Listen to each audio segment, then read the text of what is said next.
Please introduce yourself. Good day, Madam and Sir. I am Madeline Darilag, 24 years old, married to Edgar Darilag, 32 years old. I have daughter, 2 years old. I have 3 brothers, and I am the second child of among the family. Are you afraid of pets like dog or cat? No, Madam, I'm not afraid of pets. Do you have any experience working in other country? No, Madam, but I have experience working here in the Philippines for almost 2 years.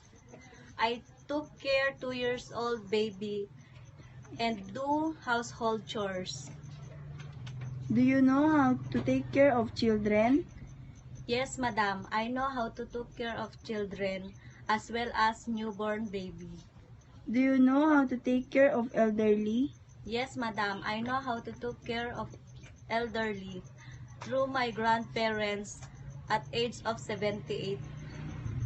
Do you know how to cook Chinese food? Yes, Madam, I know how to cook Chinese food like steamed fish, fried rice, and noodles. If you come to Hong Kong, who take care of your children? My husband, Madam. Do you like to work with other maids? Yes, Madam.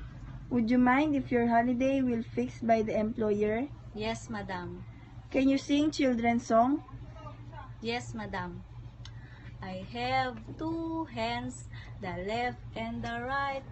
Hold them up high, so clean and bright. Clap them softly. 1, 2, 3. Clean little hands are good to see.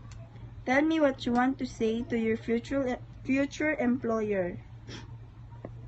Madam, Sir, if you hired me, do not regret. I am self-motivated, and hardworking girl.